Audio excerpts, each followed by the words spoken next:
So students let's start the today's lecture. हमें ना Einstein की जो फोटोइलेक्ट्रिक इक्वेशन है उसको उसके कितने फॉर्म्स और हो सकते हैं लिखने वाले, वो सारे लिखने होते हैं। तो यहाँ मैं लिखता हूँ सबसे पहले आज का हेडिंग, यहाँ लिखा है बच्चों मैंने डिफरेंट फॉर्म्स ऑफ, ध्यान दें सब लोग, different forms of photo electric effect equation. जैसा हम सभी जानते हैं बच्चों कि फोटो इलेक्ट्रिक इफेक्ट का एक स्टैंडर्ड से एक रूल होता है।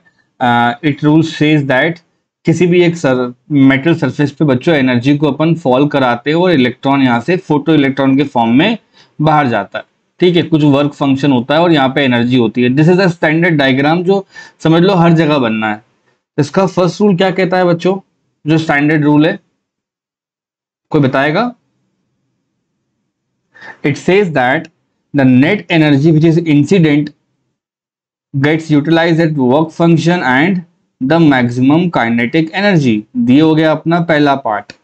ठीक है, अब यहां से अगर मैं आप सबसे पूछूं तो बच्चों E का मतलब होता है एच न्यू, वर्क फंक्शन का मतलब होता है एच न्यू नॉट, और ये हो जाता है के मैक्स। तो कोई अगर आपसे बोले कि व्हाट इज के मैक्स, तो इसको उधर भेज देना बच्चों, तो h बाहर निकल आएगा और न्यू माइनस न्यू नॉट हो जाएगा। ये हो गया आपका एक फॉर्मूला। दूसरा फॉर्मूला बच्चों h लिखेंगे और ये हो जाएगा c by lambda minus C by lambda naught. तो यहाँ से ना एच सी बाहर निकाल लो तो अंदर क्या बचा, 1 bye lambda minus 1 bye lambda not. कई जगहों पे यहाँ तक करा जाता है।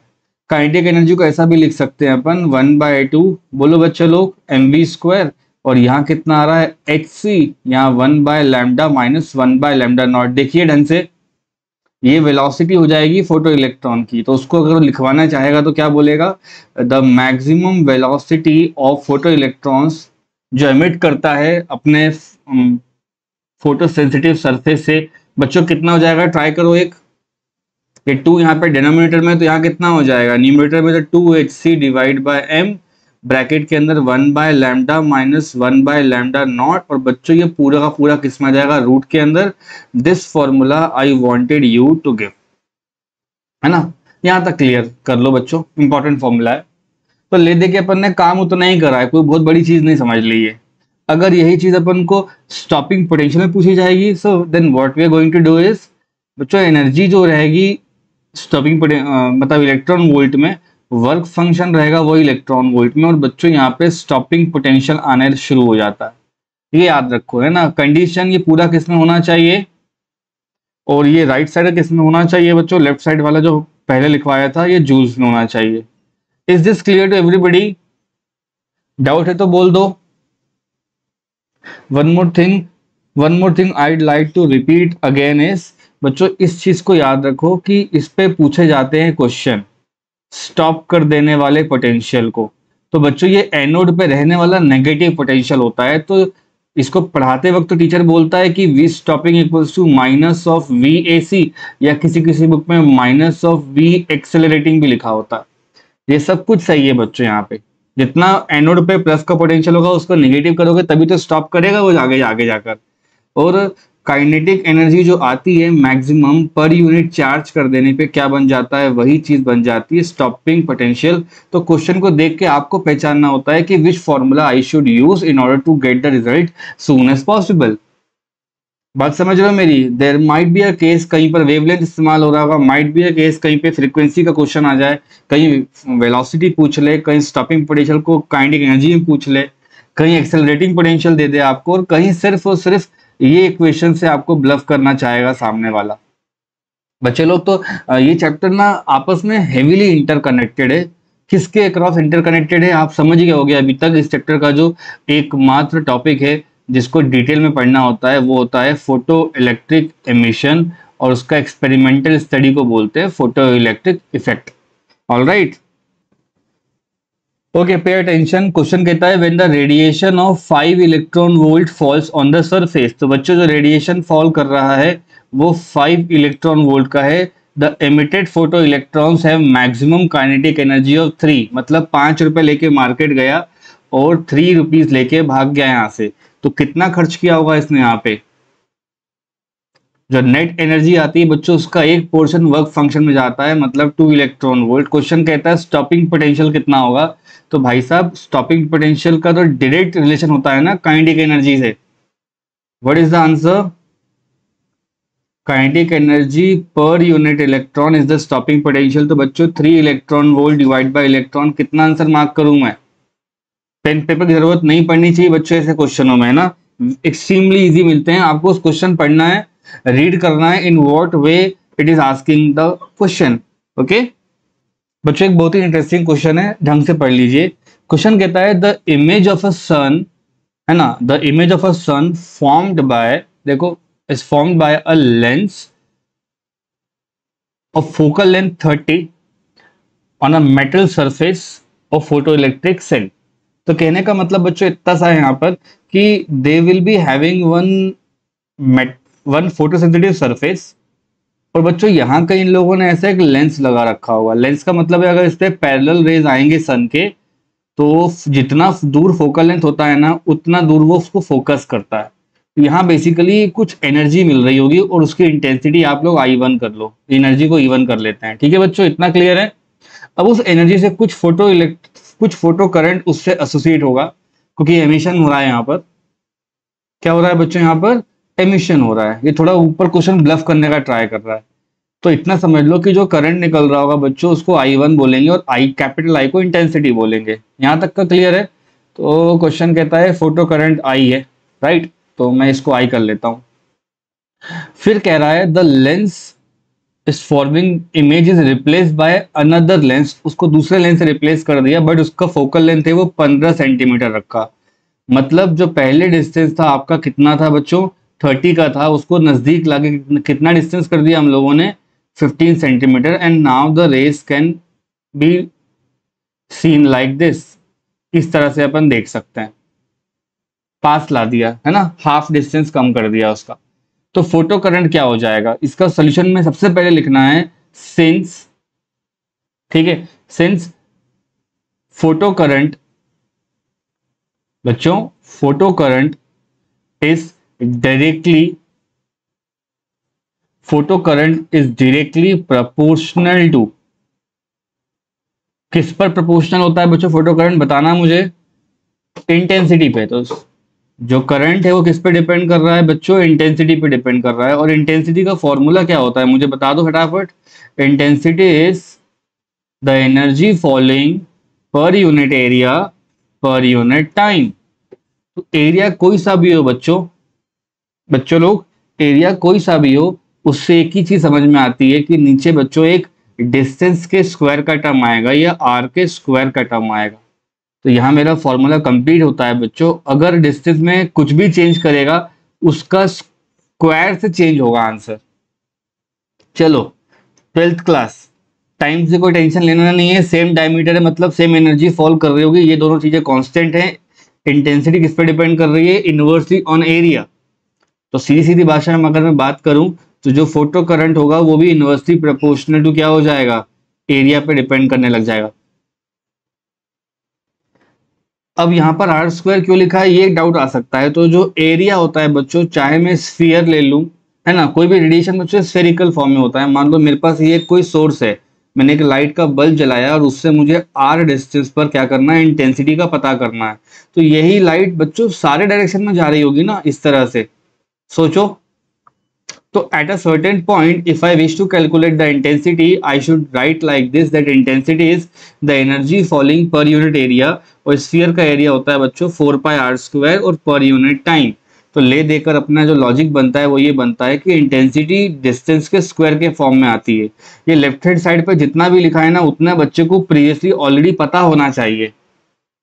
इस क्वेश्चन को सॉल्व करने के लिए सिर्फ ये एक लाइन की जरूरत है, करंट डिपेंड कर रहा है इंटेंसिटी पे। सारे बच्चे बोलो क्लियर है यहाँ तक? करंट डिपेंड करता है इंटेंसिटी पे, इंटेंसिटी इनवर्सली आ रही है डिस्टेंस के, तो ये मेरा आंसर आ रहा है। अब मुझे बताओ ये डिस्टेंस कम किया गया है ना, तो ये बढ़ेगा ना ऑब्वियसली, और क्या होगा बच्चों? तो लिख सकते हैं अपन, यहाँ केवल डिस्टेंस चेंज करा है इन्होंने। अब सुनो, सामने से अगर ये क्वेश्चन ऐसा आता है डिस्टेंस चेंज करने का, तो दिमाग में एक बुलेट फॉर्म के फॉर्म में बच्चों ये एक इक्वेशन याद कर लो, करंट डिपेंड करेगा इंटेंसिटी पे और जो डिपेंड करेगा डिस्टेंस के स्क्वायर पे। अगर बढ़ाएंगे घटाएंगे तो स्क्वायर से चेंज कर देना। उसको हाफ किया ना उन लोगों ने, 30 का हाफ कितना होता है, 15 होता है ना, उसका स्क्वायर मार दो बस। ठीक है, 1/2 की जगह 1/4 का टर्म हो जाएगा और 4 से मल्टीप्लाई कर देना। कैसे करना बता रहा हूं मैं यहाँ पे, देखो I inverse of R square है ना, तो ऐसा लिख सकते हो, नया वाला जो करंट होगा उसको, है ना, नया वाले करंट को आई डैश कर देना डिवाइड बाय पुराना वाला करंट, ये बराबर हो जाएगा बच्चों, नया डिस्टेंस कितना है 15 और पुराना डिस्टेंस कितना है बच्चों 30, है ना, ये इधर आ रहा है बच्चों और ये इधर आ रहा है, ये ध्यान रखना, ऐसे लिखा जाता है और इसका स्क्वायर करना है। Don't worry to change it in the metres और एनी अदर थिंग, क्योंकि वो डिवाइड में लिखे तो कट जाएंगे वो। 15 टू कितना होता है, 2 का स्क्वायर मान लो, कितना हो जाएगा नया वाला करंट, ये हो जाएगा 4 टाइम्स ऑफ ओल्डर करंट। तो आंसर कौन सा मार्क होना चाहिए बच्चे लोग, it should be 4 times of I. मतलब अगर मैं हाफ से डिस्टेंस ला रहा हूं, शॉर्टकट क्या होगा इस क्वेश्चन का, अगर डिस्टेंस कम हो रहा है बच्चों, नया डिस्टेंस कितना हो रहा है बोलो d/2, तो नया जो करंट होगा वो हो जाएगा, जो भी फैक्टर से कम हुआ है ना उसका स्क्वायर करके लिख दिया करो। बहुत बच्चे ये भी याद करते हैं, ऐसे भी याद करते हैं, डिस्टेंस कम किया स्क्वायर मार के ऊपर कर दो उसको। क्लियर, ये पूरा पेज पढ़ने की जगह पे एमसीक्यू के पेपर में ये भी किया जा सकता है, कोई बुराई वाली बात यहाँ है ही नहीं। ठीक है बच्चों, ओके स्टूडेंट्स पे अटेंशन, कुछ सब्जेक्टिव क्वेश्चन है हमारे पास, देख लेते हैं फटाफट। देखो फर्स्ट क्वेश्चन कहता है the energy associated in joules, ये वर्ड ध्यान रखना, हमें इलेक्ट्रॉन वोल्ट का फॉर्मूला पता होता है, जूल्स में कितना होगा किसी फोटोन के पास अगर 4000 एंगस्ट्रॉम का वेवलेंथ है। तो बच्चों यहाँ करके दे रहा हूँ इसका मैं आंसर नंबर 1, ये सोल्यूशन वाला है ना, सोल्यूशन फर्स्ट का एनर्जी का फॉर्मूला होता है एच न्यू, उसको बोलते हैं बच्चों H C divide by lambda, तो नेट एनर्जी हो जाएगी। मैं अब वो 12400 वाला फॉर्मूला नहीं इस्तेमाल कर सकता क्योंकि वो इलेक्ट्रॉन वोल्ट का फॉर्मूला होता है बच्चों। आप मेरी बात समझ रहे हो, किसका फॉर्मूला होता है बच्चों, वो इलेक्ट्रॉन वोल्ट का फॉर्मूला होता है। तो एच सी और लैम्डा, तो एच का फॉर्मूला, एच का एक्सटेंशन कितना होता है, तो लिख सकते हो 6.626 इंटू 10⁻⁻34, सी मतलब स्पीड ऑफ लाइट हो जाएगा, तो 3 इंटू 10⁸ कर देना, और लैम्डा वहां पे दिया हुआ है तो बच्चे लोग ये 4000 एंगस्ट्रॉम का मतलब होता है 10⁻⁻10। इसको आपको बस मैथमेटिकली सॉल्व कर देना है, तो ये कुछ इस तरह हो जाएगा बच्चों 0.75 और 6 7 जा, ये थोड़ा आएगा बच्चों, ये आंसर यहाँ पे मेंशन्ड है 5 आसपास लिख रहा हूं मैं, 5 इंटू 10⁻⁻19 बच्चों, ये आंसर अपना जूल्स में आ रहा है। सेकंड का आंसर देखते हैं। ठीक, सेकंड कहता है photo electric effect in sodium, ये फिगर बता रहा है बच्चों cut off voltage versus frequency, मतलब ये स्टॉपिंग पोटेंशियल को भी कट ऑफ पोटेंशियल बोलते हैं क्वेश्चन में, और यहां आपके पास फ्रीक्वेंसी है, राइट बच्चों, यहां आपके पास क्या है फ्रीक्वेंसी है। कितने कहां पे स्टार्ट हो रहा है एमिशन होना मुझे बताओ, ये 4 पे स्टार्ट हो रहा है, इसका मतलब क्या है, थ्रेशोल्ड फ्रीक्वेंसी है 4 इंटू 10⁻14 हर्ट्स। क्वेश्चन में देखो स्केल पे क्या लिखा है, 10⁻14 लिखा है। क्वेश्चन कहता है calculate threshold frequency and work function, तो एक आंसर तो अपना तो ग्राफ देख के मिल जाएगा। ठीक है, दिस इज वन आंसर। बच्चों यहां तक का क्लियर हुआ क्या, ग्राफ में देखो कहां से बढ़ रहा है वो आगे, तो 4 इंटू 10⁻4 मेरा फर्स्ट आंसर हो जाएगा। दूसरा वर्क फंक्शन का फॉर्मूला होता है h इंटू न्यू नॉट, तो h होता है बच्चों 6.6 कर देना, 66 मत करना उसको, 6.6 इंटू 10⁻⁻34 और न्यू है आपका 4 इंटू 10⁻14 हर्ट्स, इन दोनों को मल्टीप्लाई कर लो, यही आपका आंसर होगा, जूल्स में आ जाएगा। जरा करके दिखाना बच्चों, 26 इंटू 10⁻, ये 14 लिखा है और ये माइनस में 34 है, तो बच्चों ये हो जाएगा माइनस का 20। हम बात कर रहे हैं जूल्स वगैरह में, तो वर्क फंक्शन तुम लोगों का आ गया जूल्स में। ठीक है, कोई बहुत भयानक नहीं देगा वो कैलकुलेशन। थर्ड क्वेश्चन है state 2 laws of photo electric effect, तो पूरी दुनिया जानती है लॉस क्या होते हैं फोटो इलेक्ट्रिक इफेक्ट के, तो बच्चों ये रहा मेरा आंसर, मैं लिख देता हूं आंसर नंबर 3 यहाँ सॉल्व कर रहा हूँ। ऐसा लिखना होता है कि जो एनर्जी फॉल करोगे उस एनर्जी से कुछ काइनेटिक एनर्जी मैक्स में चला जाएगा और ये एनर्जी और कुछ वर्क फंक्शन में निकल जाएगा। दूसरा, एमिशन डिपेंड करता है नेचर ऑफ मटेरियल पे और नेचर ऑफ सरफेस पे। तो ये थ्योरेटिकल क्वेश्चन है। कैथोड रेस वेव होती है, पार्टिकल होती है बच्चों। कैथोड रे का मतलब होता है इलेक्ट्रॉन है वहां पे और पक्की बात है कि वो पार्टिकल होगा, इसमें तो हल्ला करने वाली बात ही नहीं है। दूसरा, इस photoelectric emission possible for all frequencies of EM wave. तो बोलेंगे भाई पागल हो गए हो क्या, क्या फोटोइलेक्ट्रिक एमिशन में वर्ड अपन बहुत सोच समझ के यूज करते हैं। हम लोग अल्ट्रा वायलेट रेस के इधर वाले लोग लेकर आते हैं, क्यों? क्योंकि हमको क्या चाहिए होता है बच्चों, एनर्जी ज्यादा चाहिए होता है, क्योंकि energy equals to E into H नहीं होता है। फ्रीक्वेंसी ज्यादा होगी तो एनर्जी ज्यादा होगी। ऐसा नहीं है कोई भी लाइट मार के बोल रहे सर इलेक्ट्रॉन तो बाहर नहीं आया, आपने गलत पढ़ाया था। No, it is not possible for all all frequencies. No, not possible for all frequencies. क्यों? रीजन भी पूछा है उसने, तो बोलेंगे energy is proportional to frequency, और हमको ये ज्यादा चाहिए और एनर्जी ज्यादा चाहिए।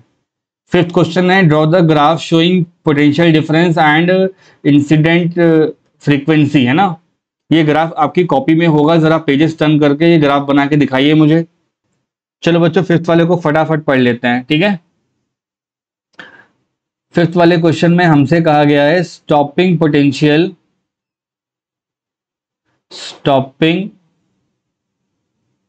पोटेंशियल वर्सेस फ्रीक्वेंसी वाला ग्राफ।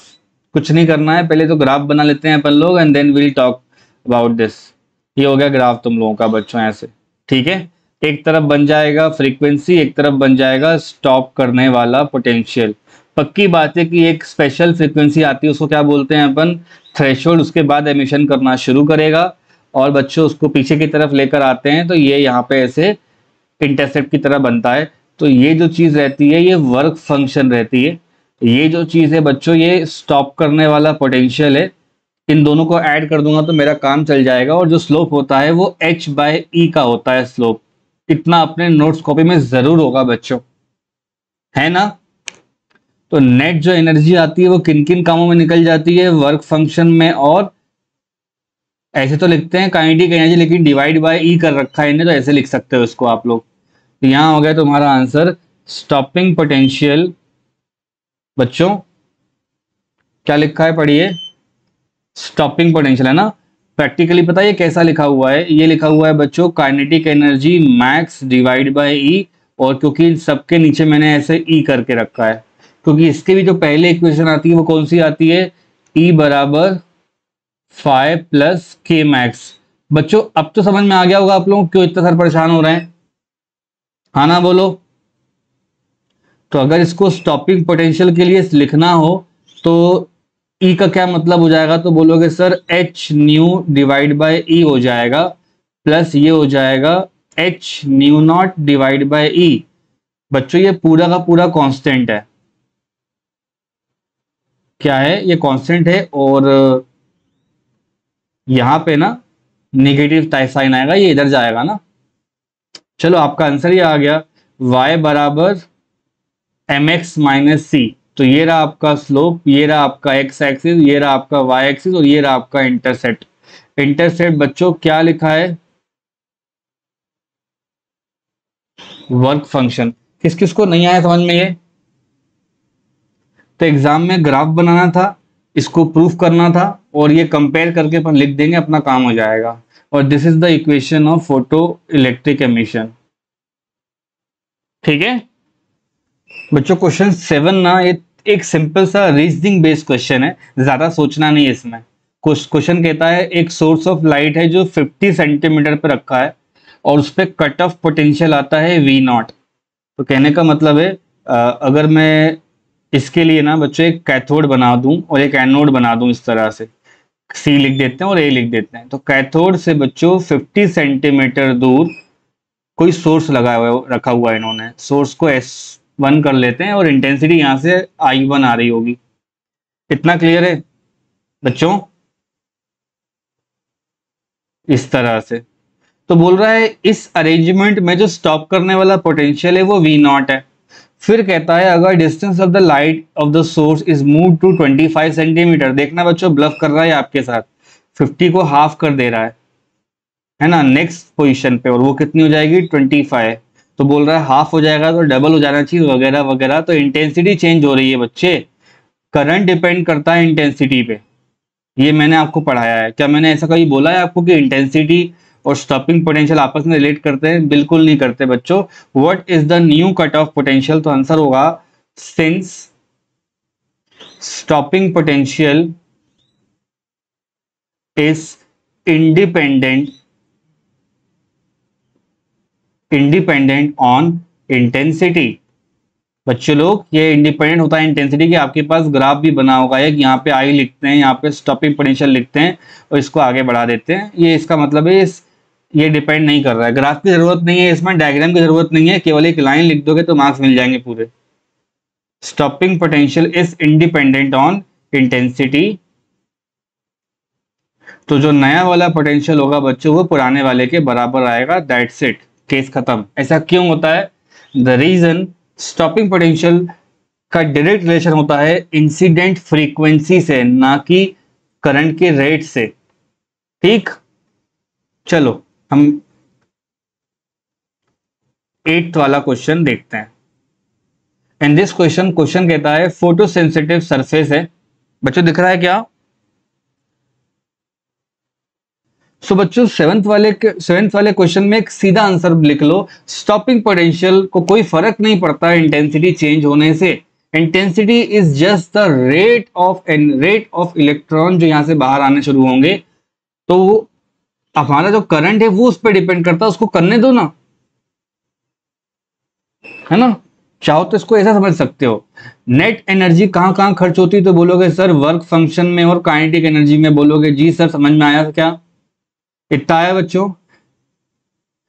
अब फाई नॉट तो कांस्टेंट टर्म, उसको तो अलग ही कर दो, और एनर्जी किस पे डिपेंड करती है, बोलोगे न्यू पे डिपेंड करती है, न्यू प्रोपोर्शनल टू के मैक्स में अगर ई का डिवाइड कर दूंगा तो स्टॉपिंग पोटेंशियल नहीं आ जाएगा। तो बच्चों यही तो मैं बात आपको चीख चीख के बोलता हूं कि स्टॉपिंग पोटेंशियल केवल इंसिडेंट फ्रीक्वेंसी पे डिपेंड करती है, उसको और किसी से कोई मतलब नहीं है,